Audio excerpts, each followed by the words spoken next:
अस्सलाम वालेकुम नाजरीन, मैं हूं आपका मेज़बान उमर जावेद। प्रोग्राम जुर्म इंजाम के साथ लाहौर के इलाके शाहदरा में जाली पीर ने खातून को दम करने के बहाने ज़्यादती का निशाना बना डाला। मुलजिम इस उम्मीद में था कि खातून को जिस तरह से उसने डराया धमकाया है वो उसके खिलाफ थाने में दरख्वास्त नहीं देगी और ना ही कोई कानूनी कार्रवाई होगी, लेकिन खातून ने हिम्मत का मुजाहरा करते हुए ना सिर्फ आवाज़ उठाई बल्कि मुलजिम के खिलाफ मुकदमा भी दर्ज करवाया और कानून के मुताबिक कार्रवाई भी शुरू करवा दी है। मुलजिम की गिरफ्तारी के बाद हो रहे हैं और शरबा इंकशाफात। जाली पीर को इल्म तो दूर की बात, उसको अपना नाम तक लिखना नहीं आता और मोहल्ले में एक नहीं दो नहीं बल्कि दर्जनों ऐसी खवातीन हैं जो उसके खिलाफ आवाज़ बुलंद कर रही हैं। पुलिस की तफ्तीश कहाँ तक पहुँची है, मुतासरा खातून इंसाफ के लिए क्या दुहाइयाँ दे रही है और मुलजिम का अपने दिफा में क्या कहना है, ये तमाम चीज़ें जानेंगे आज के प्रोग्राम जुर्म इंजाम में।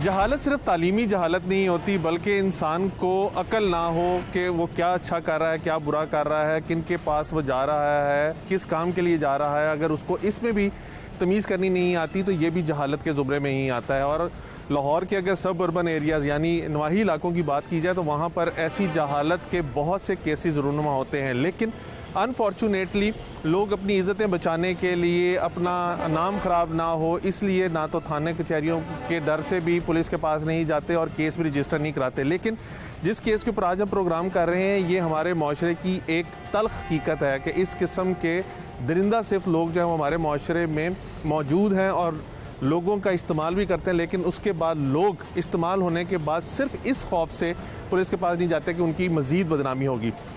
थाना शाहदरा ने एक ऐसे मुलजिम को गिरफ़्तार किया है जो ख़ुद को एक पीर कहता है, यानी वो दम दरूद करता है और लोगों को शिफा देने का दावा करता है और इस दावे की आड़ में वो क्या घिनौना काम कर रहा है उसी से जानते हैं। मुलजिम हमारे साथ मौजूद है, इससे पूछते हैं। तुम्हारा नाम क्या? मेरा नाम खालिद है। खालिद, कहाँ के रहने वाले हो? फरकाबाद के।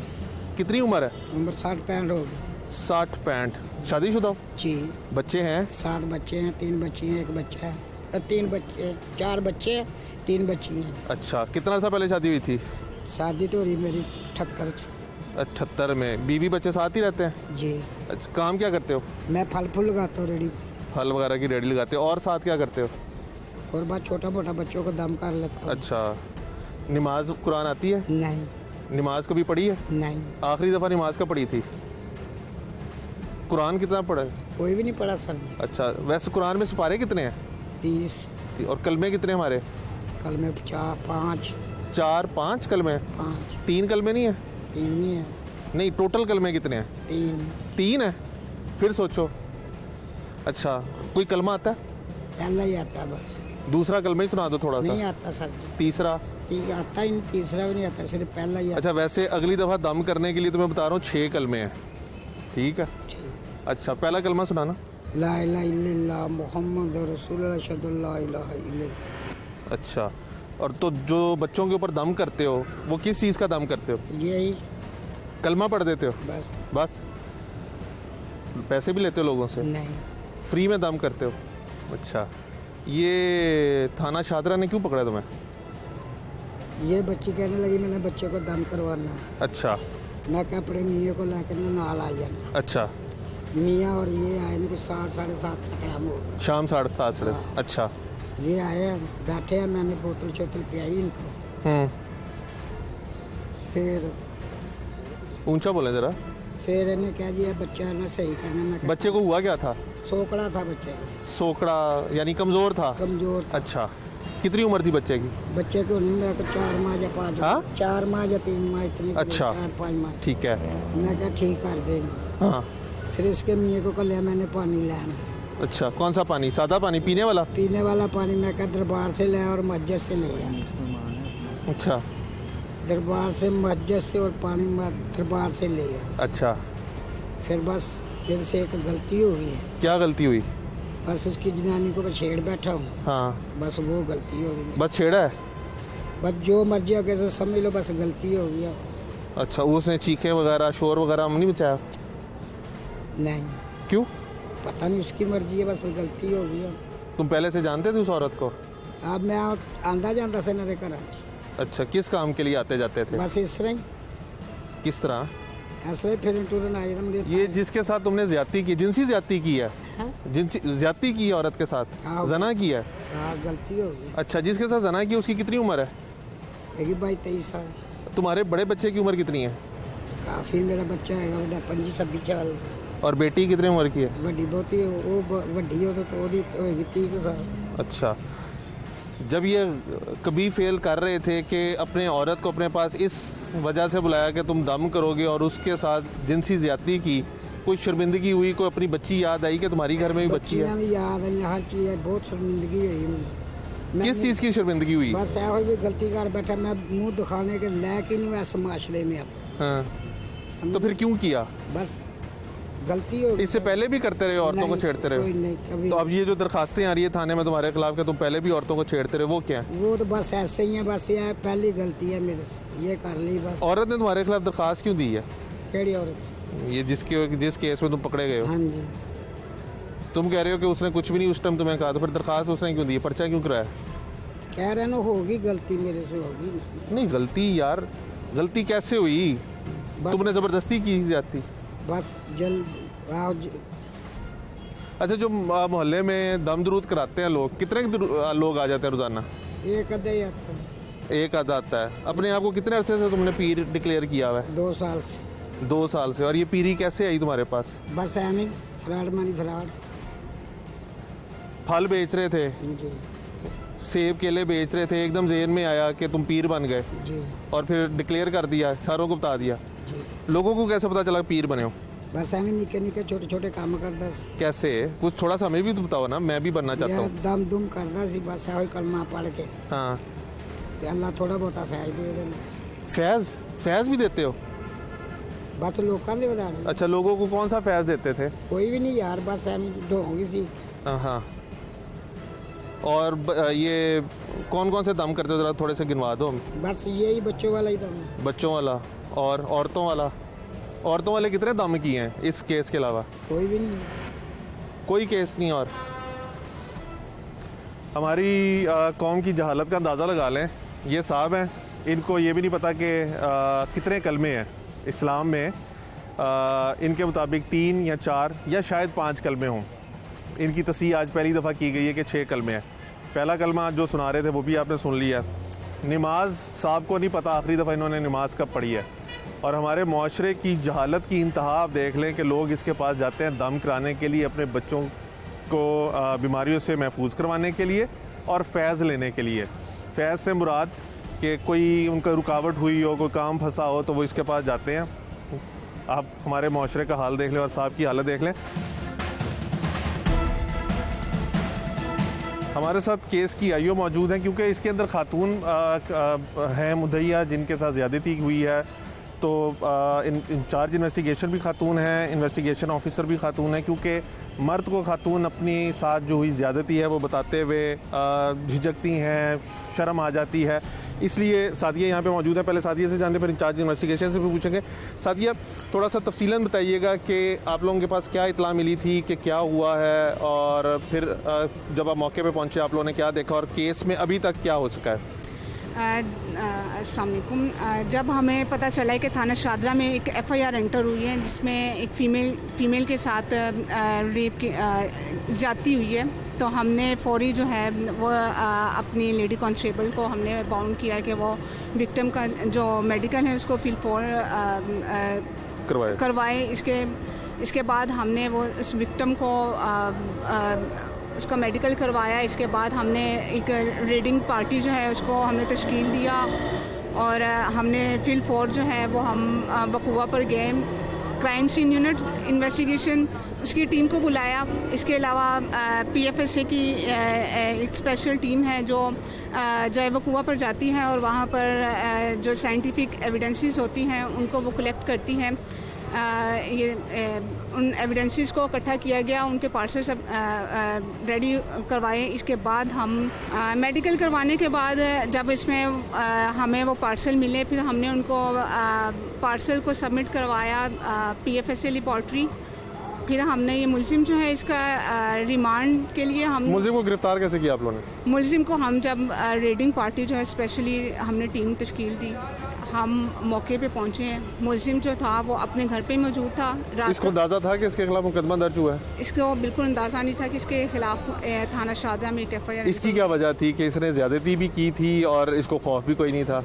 क्योंकि ये जो विक्टिम है ये इनके जानने वाले ही थे। थोड़ा सा ये मुलजिम की रेपो के बारे में पूछा तो अब जो गली मोहल्ले जो हैं उनकी औरतें जो हैं वो भी मतलब कि थोड़ा सा ये बताती हैं कि ये मतलब इस करैक्टर का है ये बंदा, मतलब ये पहले भी इनको वो छेड़खानी या कोई इस तरह के वो काम करता रहा है। ठीक, अभी तक दरखास्त आप लोगों के पास कोई आई? अभी तक कोई एप्लीकेशन जो है इस FIR से पहले कोई मतलब इस मुलजिम के अगेंस्ट हमारे पास सामने नहीं है। बहुत शुक्रिया सादिया।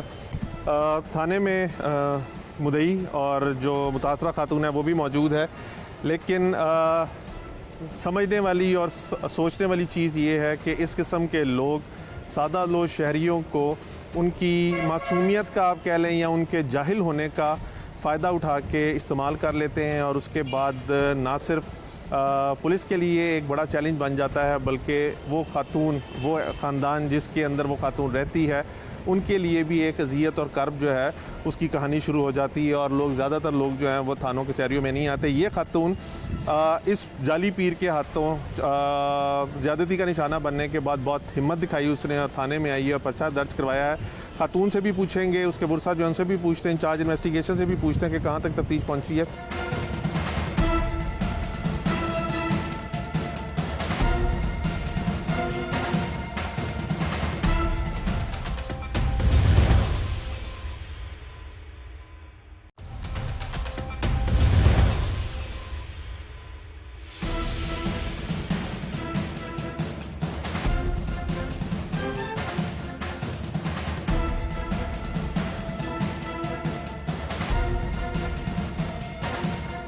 दरिंदा सिर्फ जाली पीर के हाथों ज़्यादती का निशाना बनने वाली खातून और उनके अहले खाना जो हमारे साथ मौजूद हैं, इस खातून ने हिम्मत की है, सामने आई है और मुलजिम इस खातून की हिम्मत की वजह से पकड़ा गया है। वगरना जैसे आपने तफ्तीशी अफसर की गुफ्तगू सुनी, वो कहती है कि और भी औरतें हैं अब जो इसके बारे में शिकायत कर रही हैं, लेकिन उन्होंने आज तक इस खातून के इस इक़दाम से पहले कभी भी शिकायत नहीं की थी। इन्होंने औरतों का हौसला बढ़ाया जिसकी वजह से मज़ीद औरतें भी उसके मुतल्लिक जो है वो पुलिस को बयान दे रही हैं। उन खातून से पूछते हैं, बीबी आपके कितने बच्चे हैं? 2 बच्चे मेरे। कितना अर्सा पहले शादी हुई थी? 4 साल। बच्चा बीमार था, किसको लेके गई थी? मेरा बेटा बीमार था, उसको लेके गई थी। कितनी उम्र है उसकी? 2 माह। 2 माह का? हाँ तो डॉक्टर पे क्यों नहीं लेके गई? डॉक्टर के पास लेके गई इसलिए कि ये हमारे घर आया, ये कह रहा आपका बच्चा ठीक नहीं है, तो ये मेरे पास लेके आना इसको। अच्छा, तो पहले भी आप जाती थी इसके पास? नहीं, हमारे घर में आता था ये। क्यों आता था? ये मेरे ससुराल का दोस्त था। अच्छा, तो ये पीर है? कह रहा मैं पीर हूँ।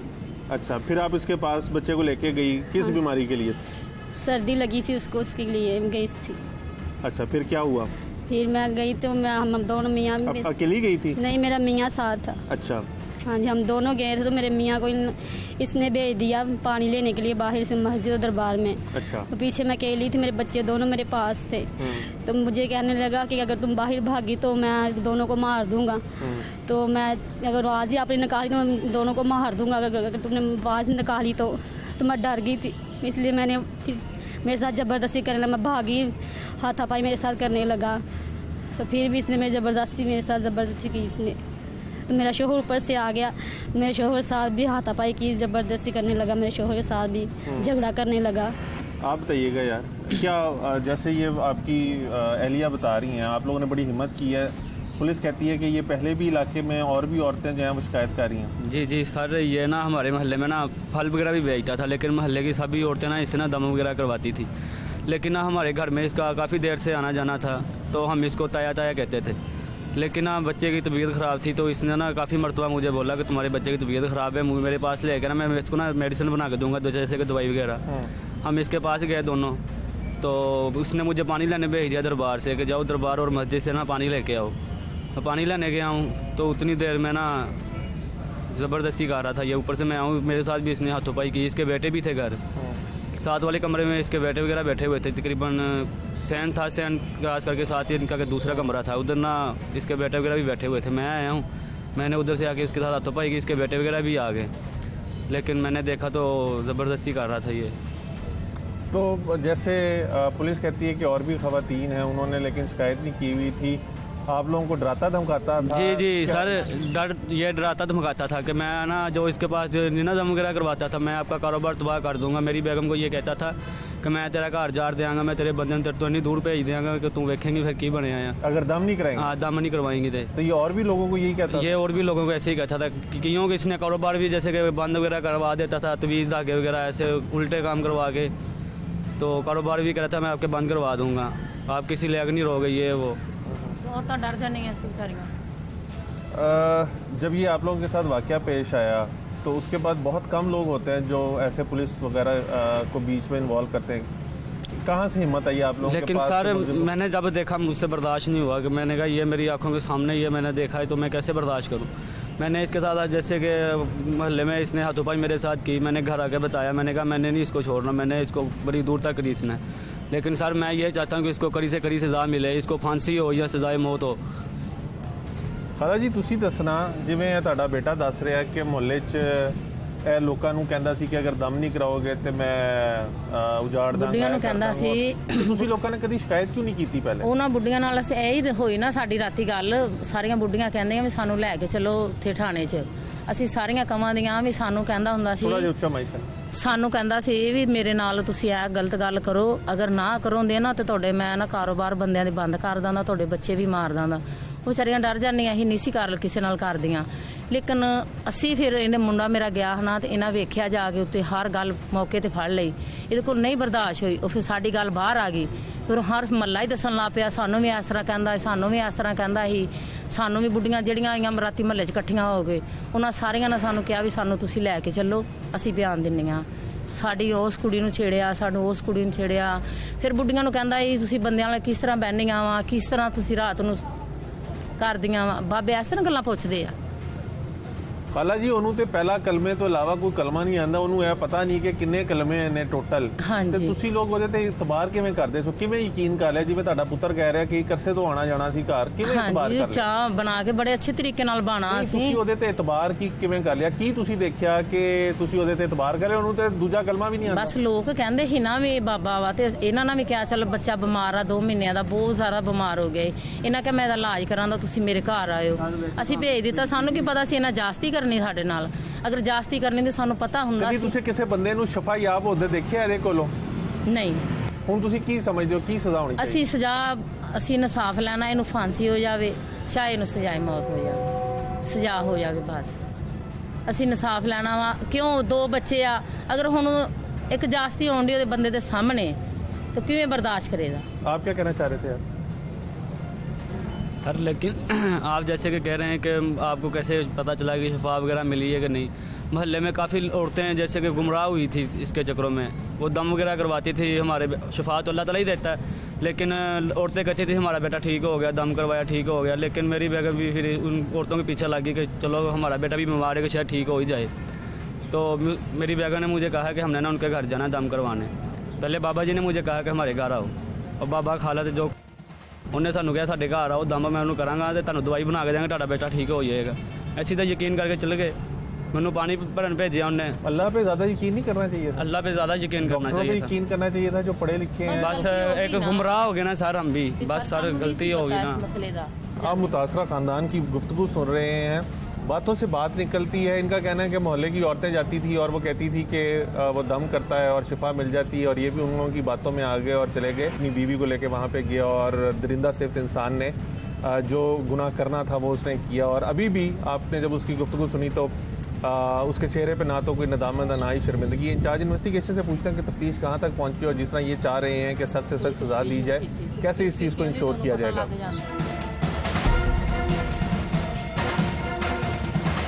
लाहौर पुलिस की जानिब से एक अच्छा इकदाम किया गया था कि अगर लाहौर में ख़वातीन के साथ कोई क्राइम होता है तो उसके लिए जेंडर क्राइम सेल जो था वो तश्कील दिया गया था। और लाहौर की 6 डिवीज़न है और हर डिवीज़न के अंदर एक ये सेल जो है वो बनाया गया है, जहाँ पे इंचार्ज भी जो हैं वो खातून ही हैं और नीचे जो अमला है IOs जो हैं वो भी ख़वातीन ही हैं और रेडिंग पार्टी के अंदर सिर्फ मर्द हज़रात जो है वो मौजूद हैं।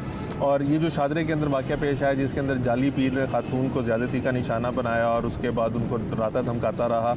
अनम रहमत हमारे साथ इंचार्ज मौजूद है सिटी डिवीज़न, इनसे जानते हैं कि किस तरह से इन्होंने मुलजिम को गिरफ़्तार किया और ख़ातून जो मुतासरा ख़ातून है वो क्या कहती हैं।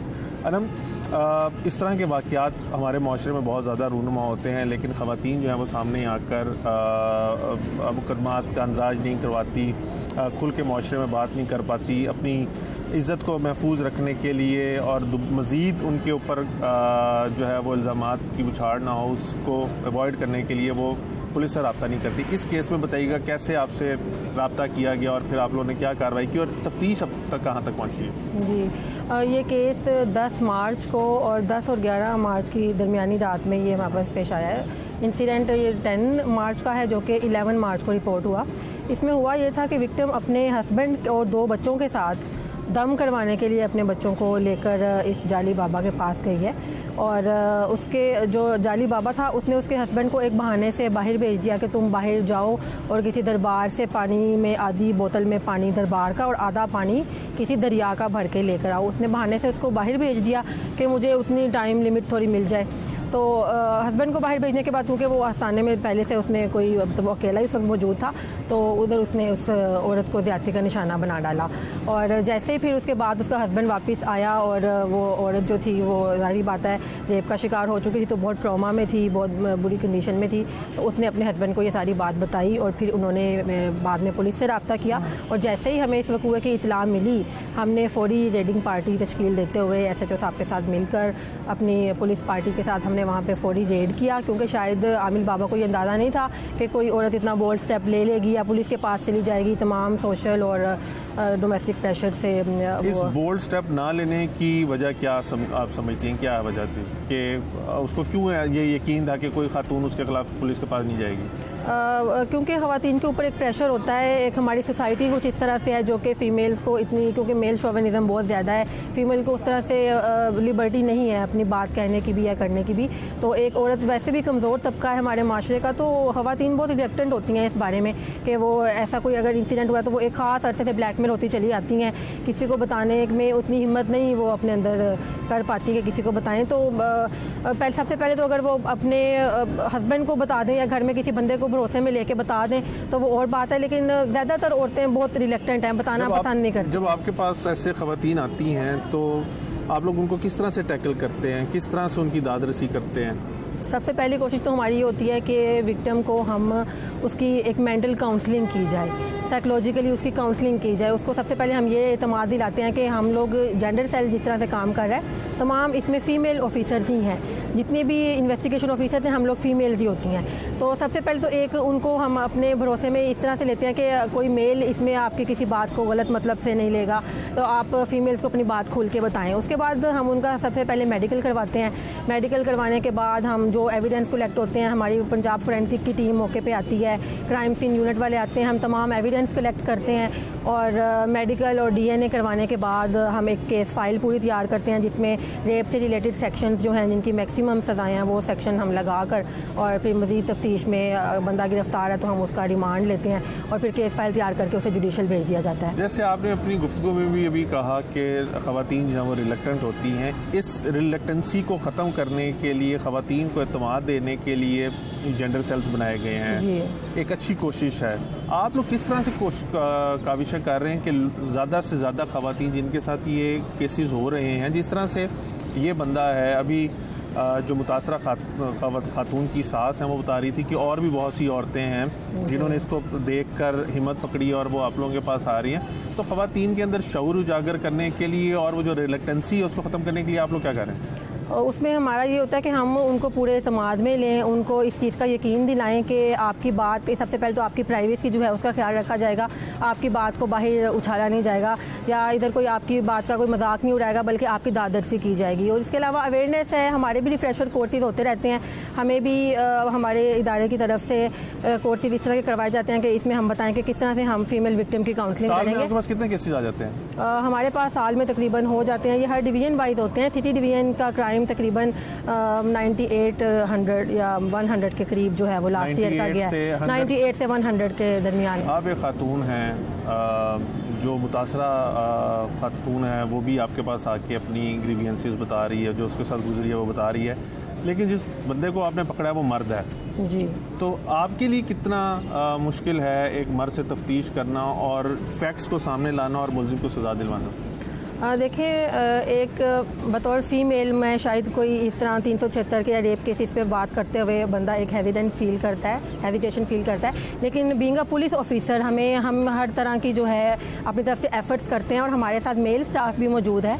अगर हमारे पास एक्यूज जो है वो मेल है तो हम एज पुलिस ऑफिसर उससे कानून की रो में रहते हुए एविडेंसेस कलेक्शन के हवाले से हम उससे तमाम तफ्तीश करते हैं और हमारे पास मेल स्टाफ भी मौजूद है जो कि नहीं, उसमें हमें कोई मुश्किल नहीं होती। हमारा मेल स्टाफ काफ़ी कोऑपरेटिव है और फिर जो हमारे सीनियर ऑफिसर्स हैं हम उनके नोटिस में भी हर चीज़ देते हैं और जो मसले मसाइल अगर वो हैं तो हम अपने ऑफिसर से डिस्कस करके उसको सॉल्व करते हैं। लेकिन एज सच हमें कोई नहीं होती है कि टेंशन कि हम किसी एक्यूज से, क्योंकि एक्यूज है उसने एक गलती की है, उसने एक जुर्म किया तो उसको उसकी सज़ा मिलनी चाहिए। हमारी पूरी कोशिश होती है कि हम उसे सज़ा दिलवाएं। बहुत शुक्रिया। Thank you. अनम रहमत हमारे साथ मौजूद थी। आप अनम रहमत की गुफ्तगू सुन रहे थे। बाहिम्मत ख़वातीन ना सिर्फ हमारे महकमे में पंजाब पुलिस में मौजूद हैं बल्कि माशरे में भी मौजूद हैं और ये खातून जो मुतासरा खातून है इसने भी एक इंतहाई बैकवर्ड इलाके में रहते हुए पसमानदा इलाका है, दूसरा बहुत सब अर्बन एरिया लाहौर का कहलाया जाता है, लेकिन उसके बावजूद भी इसने और इसके ख़ानदान ने हिम्मत की है, थाने तक आए हैं और आपने अनम की गुफ्तगू सुनी कि मुलजिम जो है वो पकड़ा गया है। और बहुत सी और ख़वातीन हैं जो आज से पहले नहीं बोल पा रही थी, लेकिन अनम जैसी ख़वातीन के पास आके, पुलिस ऑफिसर्स के पास आके जिन्होंने उनको एतमाद दिया है, भरोसा दिया है, उसके बाद वो भी लबकुशाई कर रही हैं। और ऐसे दरिंदे जो हमारे माशरे में मौजूद हैं और ख़वातीन का इस्तेहसाल करते हैं उनको गिरफ़्तार करने और उनको सज़ा दिलवाने के लिए कोशिशें की जा रही हैं।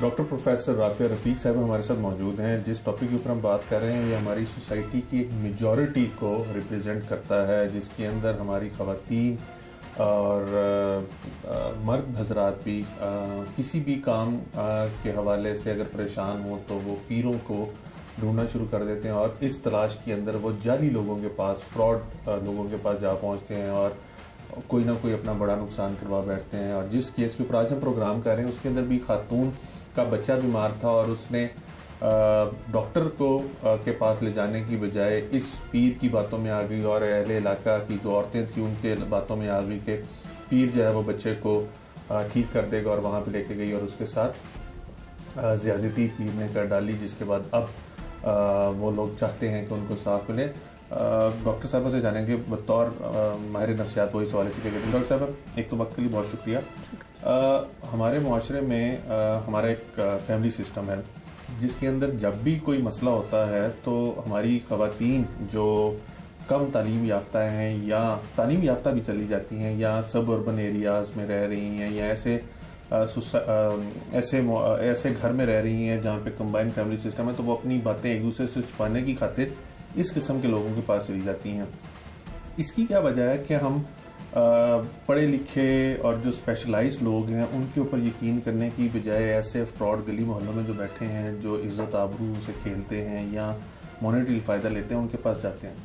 जी देखिए, ये ह्यूमन साइकोलॉजी है कि जहाँ इजी एक्सेस हो, जहाँ पे जो बात आपका दिल या दिमाग जो सोचना चाहता है उसी की रीइंफोर्समेंट हो। ये जो पीर हजरात हैं, मैं अब ड्यू रिस्पेक्ट सारे नहीं, जो फेक लोग हैं, क्योंकि हमारी ये जो जनरल पब्लिक है इसको ऑथेंटिक और नॉन ऑथेंटिक की समझ ही नहीं है। अब वो एक हमारा सोशो कल्चरल फैब्रिक सब कॉन्टिनेंट से और ओवरऑल बनता ऐसा आया कि लोग जो है इन चीज़ों के ऊपर उनका बहुत यकीन है। यकीन होना अच्छी बात है लेकिन ऑथेंटिक होने की बहुत ज़रूरत है। और वो और जब उनको, जैसे आपने आइडेंटिफाई किया कि उनको एक तो है सोशल सपोर्ट नहीं होती, और जहाँ सोशल सपोर्ट नहीं होती वहाँ पे कोई आउटलेट भी नहीं होता। और ये एक ऐसा आउटलेट है जहाँ पे आप मज़ारात ज़ेवरात पे या आप तावीज़ धागे वालों के पास जाएं तो शायद कहीं ना कहीं लोग इस चीज़ को अच्छा समझते हैं और वो जाने की इजाज़त भी होती है। एक खातून अगर बाज़ार जाने की बात करे तो शायद वो इजाज़त ना मिले, लेकिन अगर वो किसी ऐसे पीर वगैरह के पास तो सब बहुत सी ख्वातीन इकट्ठे होकर वहाँ चली भी जाती हैं। दूसरी इंपॉर्टेंट बात यह है कि जो नॉन ऑथेंटिक जो इस तरह की हरकतें हो रही हैं तावीज़ के नाम के ऊपर, वो तो बहुत पुरानी है और बहुत दफ़ा आइडेंटिफाई भी हुई, और ये लोग खेलते हैं इंसान की नफ्सियात से। वो आपको इस तरह की सजेस्टिबिलिटी देते हैं, और वो एक कहते हैं ना कि सेल्फ फुलफिलिंग प्रोफेसी की एक टर्म है हमारी नफ्सियात की ज़बान में, कि जैसा बंदा सोचता है वैसा होना भी शुरू हो जाता है। या प्लेसिबो इफेक्ट है, या आप किसी को अगर एक दवाई देते हैं और एक को एक सिंपल एक डमी गोली खिलाते हैं और आप उसको कहते हैं कि ये डॉक्टर इतना जो है वो आपको जो दवाई दे रहा है कामयाब है और इसकी बहुत अच्छी तशखीस है और इसकी इलाज बहुत अच्छा है, तो वो दवाई से उसको फ़ौरन आराम, चाहे उसमें कुछ भी ना हो। तो ये जो साइकोलॉजी है ना, इसको वो मैनिपुलेट करते हैं। फिर ख्वातीन की जो है कि घरों में जो एक कहना चाहिए कि उनको एक बचपन से जो एक ट्रेनिंग मिल रही होती है वो रीइंफोर्स होती है इन लोगों के हाथों से, इसलिए वो ज़्यादा जाती हैं। डॉक्टर साहब, ये जो ऐसे फ्रॉड किस्म के लोग होते हैं जो किसी न किसी रूप के अंदर शहरियों को, ख़वातीन को या मर्दों को एक्सप्लॉइट कर रहे होते हैं, इस केस के अंदर भी ये है कि ये पहली खातून है जिसके साथ ज्यादती हुई और उसने आवाज़ उठाई है। इससे पहले अब ख़वातीन मोहल्ले की जो है, जो पहले इसको ये चीज़ सजेस्ट कर रही थी कि पीर साहब के पास जाओ, पीर साहब जो है वो शफा देते हैं, उनसे फैज़ मिलता है, अब वही आके कह रही हैं कि इसने हमें कहा था कि तुम्हारा घर बर्बाद कर देंगे अगर तुमने किसी से बात की। उसने बहुत ख़वातीन के साथ जो है वो नाजायज़ ताल्लुक़ कायम करने की कोशिश की थी, लेकिन इस औरत ने सिर्फ आवाज़ उठाई। तो इस चीज़ को आप कैसे कहते हैं कि इंसानी जहन पहले एक गलत बंदे के पास जाने के ऊपर उसको आमादा कर रहा है और फिर जब उसके साथ वहाँ पे गलत हो रहा है तो वो फिर खौफ में यानी उस बंदे का नाम भी नहीं ले रहे। असल में वो लोग ऐसे होते हैं ना, वो मैनिपुलेटिव होते हैं। देखें, ये लोग क्रिमिनल माइंडेड लोग होते हैं, इनके अंदर अपनी डिलिक्वेंट बिहेवियर को जो है वो उसकी रैशनलाइजेशन के लिए बड़े हरबे आते हैं। वो उनको इतना डरा देते हैं कि वो ख्वातीन जो आ रही होती हैं इधर, उनके साथ चाहे ज्यादती हो, बहुत दफ़ा देखे जो जिन लोगों की औलाद नहीं होती, कई दफ़ा इस तरह के भी वाक़यात आए हैं कि इस किस्म के पीरों ने उनको अब्यूज़ किया है सेक्सुअली, और ये कह के कि जी आपको जो है औलाद हो जाएगी या एक मेल बच्चा आपको मिल जाएगा। तो देखें, वो जब डरा देते हैं ना, और ऊपर से माशरे का खौफ, माशरे का डर, हर खातून उठ के आवाज़ नहीं उठाएगी, तो ये मैनिपुलेशन है। डॉक्टर साहब, जब आप ऐसे किसी फ्रॉड इंसान के पास जाते हैं, जाली पीर के पास जाते हैं जो आपको ऐसे ख्वाब दिखा रहा है जिसका ग्राउंड रियलिटी से ताल्लुक ही नहीं है, तो इंसानी जहन कैसे उन चीज़ों को मान लेता है? कैसे ख़वातीन इतनी बड़ी तादाद जो है वो ऐसे फ्रॉडियों के हाथों चढ़ जाते हैं इन लोगों की वजह से, जो असल लोग हैं वो भी बदनाम। जी देखिए, बात यह है कि ये लोग पहले आपके साथ रैपो बिल्ड करते हैं। जैसे एक क्लिनिकल साइकोलॉजिस्ट या साइकोलॉजिस्ट एक अपने क्लाइंट के साथ रैपो बिल्ड करता है, इसी तरह ये रैपो बिल्ड करते हैं। उनको अपने करामात को जो है वो जो जाली तरीकों से जाहिर करवाते हैं। फिर उनकी एक लॉट होती है जो इन लोगों के नफ्सियात के साथ खेलती है, जो उनके उस जगह पे मौजूद होती है, जो उस पीर की तारीफ करती है, रीइंफोर्स करते हैं, अगले के जहन को मैनिपुलेट करते हैं, उसको सजेस्टेबल करते हैं। जी देखिए, जो लोग जा रहे हैं वो किस लिए जा रहे हैं? देखिए, उनको ऑलरेडी उनके माइंड में एक स्कीमा है कि पीर से हमें ये मिलना है। वो अल्लाह पे यकीन नहीं होगा, वो कहेंगे जी पीर साहब ही करेंगे तो होगा। देखिए, जो वो कॉग्निटिव स्कीमा ऑलरेडी एक सोशियो कल्चरल फैब्रिक से बना है, मैं रिलीजियस फैब्रिक की नहीं बात करी, वो इतना ज़्यादा रीइंफोर्स हो रहा है एक जगह जाके कि वो इतना ज़्यादा उनके माइंड से खेल लेते हैं कि फिर वो उनको खुद ट्रस्ट जब डेवलप हो जाता है तो वो उस ट्रस्ट के हाथों वो किसी हद तक भी जो है वो अपने आप को जो दे देती हैं, ताकि ये कि वो अगला बंदा उनकी नफ्सियात से पूरी तरह खेल चुका होता है तब तक।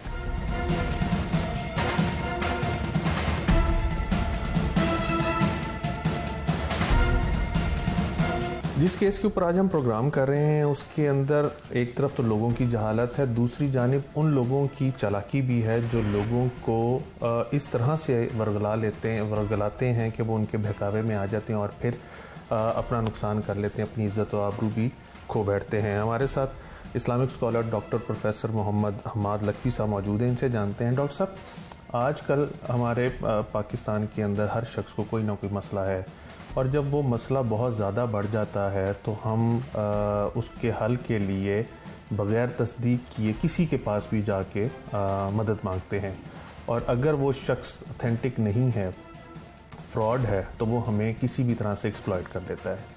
इसकी क्या वजह है कि हम अपने मसाइल के लिए अल्लाह की बजाय लोगों से रजू करते हैं और फिर उनके ऊपर नाउज़ुबिल्लाह अल्लाह से ज़्यादा भरोसा करना शुरू कर देते हैं? बिस्मिल्लाहिर्रहमानिर्रहीम। देखिए, बुनियादी वजह तो वही है जो आपने फरमा दी कि जहालत है, लेकिन जहालत भी दो तरफा है। एक तो उन लोगों की जहालत है जो लोग इस रूहानी इलाज के लिए मुख्तलिफ किस्म के लोगों के पास जाते हैं, और एक उनकी जहालत है कि जाहिल लोग बैठे हुए हैं जो लोगों को इस तरह की स्पिरिचुअल हीलिंग या जो रूहानी इलाज का जो काम कर रहे हैं वो उनमें से अक्सरियत जाहिल लोगों की पड़ी हुई है।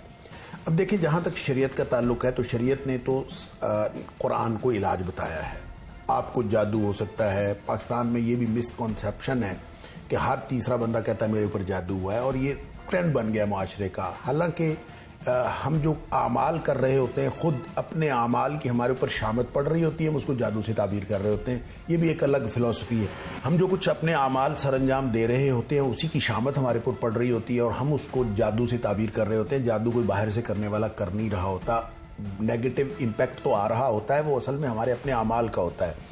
लेकिन हम उसको जादू कहें या उसको जिन्नात कहें या उसको नज़र बद कहें, नज़र बद भी हो सकती है। जब माशाअल्लाह ला कुव्वत इल्ला बिल्लाह कहे बगैर आप किसी भी चीज़ की तारीफ़ करते हैं, नज़र बद होने का इम्कान होता है। इसके अंदर बदनीति शामिल होना ज़रूरी नहीं, लेकिन इनमें कोई भी असर हो, इलाज उसका कुरान है, और कुरान का इलाज भी आपने करना है। करवाना जो किसी से करवाना अगरचे ये जायज़ है, लेकिन जायज़ उस शख्स से जो रुकिया शरिया करता हो। अब आपको करना चाहिए खुद। हम चूंकि जाहिल हैं, हम ये इल्म नहीं रखते, हमारा कुरान से ताल्लुक़ नहीं है, लिहाजा हम ढूंढते हैं कोई ऐसा बंदा जो हमें रुकिया शरिया कर दे। अब अगला बंदा अगर तो वो कुरान के ज़रिए दम कर रहा है तो फिर उसका पॉजिटिव इम्पैक्ट भी होगा, और फिर वो साहिब किरदार भी होना चाहिए कि किसी तरह के आपके ऊपर मनफी असरात ना हो और मनफी इंट्रैक्शन ना हो। लेकिन चूंकि हमारे पास खुद से असेस करने का कोई मेयार नहीं होता और हम बगैर किसी सर्टिफिकेशन के, और पाकिस्तान में पीर बनने के लिए और पाकिस्तान में किसी स्पिरिचुअल हीलिंग का कोई सर्टिफिकेशन तो है नहीं, ना ही कोई दीन के बारे में, दीन जानने के हवाले से कोई सर्टिफिकेट लेके इमाम बनता है या पीर बनता है। यहाँ तो फिजिकली आप दाढ़ी बढ़ा लें और ख़ास किस्म का हुलिया अपना लें। अब तो खैर दाढ़ी की भी ज़रूरत नहीं है, ये भी एक तकल्लुफ़ रह गया है, और आप सिर्फ एक ख़ास किस्म का रूप बनाकर लोगों को ट्रैप कर सकते हैं और रुकिया या शरई दम या स्पिरिचुअल हीलिंग के हवाले से लोगों को अपने दाम में फंसा के सिवाय कारोबार के और कुछ नहीं है। चंद मुस्तस्ना सूरतों के अलावा पाकिस्तान में अक्सरियत जो है वो लोगों को लूटने के लिए अपना जाली बहरूप बनाकर बैठे हुए। डॉक्टर साहब, जिस केस के ऊपर आज हम प्रोग्राम कर रहे हैं उसके अंदर इस शख्स को 2 साल पहले ख्याल है, जिसकी उम्र तकरीबन आज 60-65 साल है, कि वो पीर बन जाता है। उसको पहले कलमे के अलावा कोई चीज़ नहीं पता, उसको ये भी नहीं पता कि इस्लाम में कलमे कितने हैं, और वो कहता है कि मुझे याद भी नहीं है उसने आखिरी दफ़ा कब नमाज़ पढ़ी। लेकिन फलों की रेडी लगाते लगाते उसको पीर बनने का ख्याल आया और वो औरतों को राग़िब करता था कि वो उसके पास हैं, अगर नहीं आएंगी तो वो उनके घरों को बर्बाद कर देगा। ख़वातीन जानना शुरू हो गई। इस औरत को जिसने मुकदमा दर्ज करवाया, जिस केस में वो गिरफ़्तार हुआ है, इस औरत को के बेटे को सीने को हवा लगी है, दम करवाने के लिए गई वहाँ पे और उसने उसके साथ ज़्यादती कर डाली, जना किया, और उसके बाद उसको डराया कि अगर तुम आवाज़ बुलंद करोगी तो मैं तुम्हारे शोहर को नुकसान पहुँचाऊँगा। इस किस्म के जो बहरूपी फ्रॉडी माशरे में मौजूद हैं, इनको बेनिकाब करने के लिए क्या इकदाम किए जाएँ ताकि हमारी वो एक क्लास जो बहुत अंधा एतमाद करती है इस तरह के स्पिरिचुअल हीलर्स पर, जो फ्रॉड हैं, उनके पास जाने और अपनी इज़्ज़तें और आबरूएं लुटाने से महफूज रहें? देखिए, मेरे ख्याल में इसमें जो जेन्युइन उलमा है उनको बाकायदा इस तरह के लोगों को डिसओन करना चाहिए। और पाकिस्तान में ऐसी कोई, जैसे मैंने पहले अर्ज़ किया, कोई सर्टिफिकेशन तो है नहीं।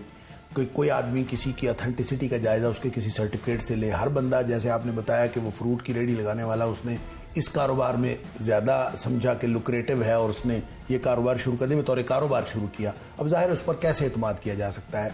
एक तो जो लोग स्पिरिचुअल हीलिंग के लिए लोगों से रुजू करते हैं वो देखें कि कम अज़ कम उनकी ज़िंदगी देख लें कि वो इस्लाम के मुताबिक है कि नहीं, कम अज़ कम ये तो देखें। और जो शख्स खुद नमाज नहीं पढ़ता या पाकीज़गी तहारत का उसको इल्म नहीं है, तो इसका मतलब है वो तो खुद शैतान के चुंगल में है वो किसी का इलाज क्या करेगा, वो बीमारी तो बढ़ा सकता है, वो किसी का इलाज नहीं कर सकता। जैसे नबी करीम सल्लल्लाहु अलैहि वसल्लम ने एक शख्स को कड़ा पहने हुए देखा था, तो आपने उसको, लड़के को आपने पूछा क्यों पहना हुआ है, उसने कहा मैंने फलां बीमारी के इलाज के लिए पहना हुआ है। आपने फरमाया ये तेरी बीमारी तो बढ़ा सकता है, तुझे ये शिफा नहीं दे सकता, और आपने उसको उतरवा दिया। और इसी तरह से जितने भी माशरे के अंदर खुराफात हो रही हैं, अगर उनको हम नबी करीम सल्लल्लाहु अलैहि वसल्लम की सीरत के हवाले से देखें, आप भी तो हीलिंग करते थे, आप भी तो नबी करीम सल्लल्लाहु अलैहि वसल्लम को इलाज बताए हैं। लेकिन नफ्सियाती इलाज हमारे बहुत सारे, आजकल का जो सबसे बड़ा मसला है वो नफ्सियाती मसला है, और नफ्सियाती तौर पर लोग बीमारी का शिकार होते हैं और फिर वो जाके ट्रैप होते हैं इस तरह के जाहिल पीरों से। नबी करीम सल्लल्लाहु अलैहि वसल्लम से एक सहाबी ने पूछा मुझे बहुत वसवसे आते हैं। अब वसवसे क्या है, इसकी कोई डेफिनेशन कोई नहीं है, लेकिन इसको आप जदीद दौर की जो साइकोलॉजिकल जितनी भी बीमारियां हो सकती हैं आप उसको उसके तहत ला सकते हैं। उसने वसवसे आते हैं, आपने फरमाया ऐसा करो ला हौल वला कुव्वत इल्ला बिल्लाह, आपने फरमाया ऐसा करो ला हौल वला कुव्वत इल्ला बिल्लाह पढ़ा करो और 100 दफ़ा इसको पढ़ो, और फरमाया कि इससे तुम्हारे वसवसे भी दूर होंगे और इसके अलावा तुम्हारे 100 मसले हल हो जाएंगे। अब देखें ये इलाज है, किसी को पता होगा तो वो ये इलाज करेगा, कोई इल्म हासिल करेगा तो वो इलाज करेगा। अब हमें पता है कि जो ही हमें ख्याल आया, आपने बिल्कुल दुरुस्त फरमाया कि हमें जो ही प्रॉब्लम हुआ हमारा पहला ख्याल आता है कि हमने किस पीर के पास जाना है। इससे बड़ी बदअकीदगी और इससे बड़ी ज़ईफ़ुल एतक़ादी और नहीं हो सकती कि आपको मुसीबत पड़े तो आपको अल्लाह का ख्याल ना आए, आपको नबी अकरम सल्लल्लाहु अलैहि वसल्लम की बात ना याद आए, बल्कि आपको ये ख्याल आए कि मैं किस पीर के पास जाऊं और मेरा ये मसला हल हो जाएगा। आप पीर ढूंढना शुरू कर दें तो पहला ख्याल अगर अपने आपके मसाइल के वक्त आपको अल्लाह ताला का नहीं आता, अल्लाह के रसूल सल्लल्लाहु अलैहि वसल्लम का नहीं आता, तो इसका मतलब है हम सिर्फ अकीदे के एतबार से या अपने इल्म के एतबार से जहालत का शिकार नहीं है, बल्कि हम अकीदे के एतबार से भी अपने अकीदा तौहीद से कोसों दूर हैं, और हमारा दावा ईमान भी जो खाली खुली दावा है उसकी हकीकत कोई नहीं है। बहुत शुक्रिया। Dean Islamic studies Punjab university doctor professor Mohammad Hammad Lakhvi sahab हमारे साथ मौजूद थे। पुलिस की भी आपने बात सुनी, जो मुतासरीन हैं उनकी भी बात सुनी, और मोस्ट इम्पॉर्टेंटली आपने मुल्ज़िम का भी बयान सुना। डॉक्टर साहब ने बात का इख्तिताम ही यहाँ पे कर दिया है कि अगर आप किसी शख्स के पास जा रहे हैं कि वो आपको स्पिरिचुअली हील करे, आपको कोई दम करे, आपकी जो परेशानी जिसमें आप मुब्तला हैं उसके हल के लिए कुछ करे, तो आप उसका सिर्फ करैक्टर देख लें, उसका ज़िंदगी गुजारने का तरीका देख लें कि वो नमाज पढ़ रहा है, पाकीज़गी है, तहारत कर रहा है, कुरान पढ़ रहा है, उसका करैक्टर कैसा है, लोग उसके बारे में कैसी रेपुटेशन काउंट करते हैं। अगर ये तमाम चीज़ें फैक्टर्स उसके अंदर मौजूद हैं कि वो एक नेक इंसान तस्वर होता है तो फिर चले जाएँ। लेकिन अगर एक फल वाला 2 साल पहले ख़ुद को पीर कहना शुरू करता है और आप उससे दम दारूद कराने चले जाते हैं और फिर ऐसा आपके साथ इंसिडेंट हो जाता है, तो इसमें कहीं ना कहीं आपकी कोताही भी है। मुआशरे की तो है ही है कि वो आपको प्रवोक कर रहा है कि आप ऐसे लोगों के पास जाएं, लेकिन आपकी अपनी भी कोताही है कि आप अपनी कम इल्मी की वजह से ऐसे लोगों के जंगल में फंस रहे हैं जिनके पास ना तो इल्म है और बल्कि वो आलमों को भी ख़राब कर रहे हैं। आज के प्रोग्राम से टीम जुर्म इंजाम और अपने मेज़बान उमर जावेद को इजाज़त दीजिए। अगले प्रोग्राम में मुलाकात होगी। अल्लाह ने के बाद।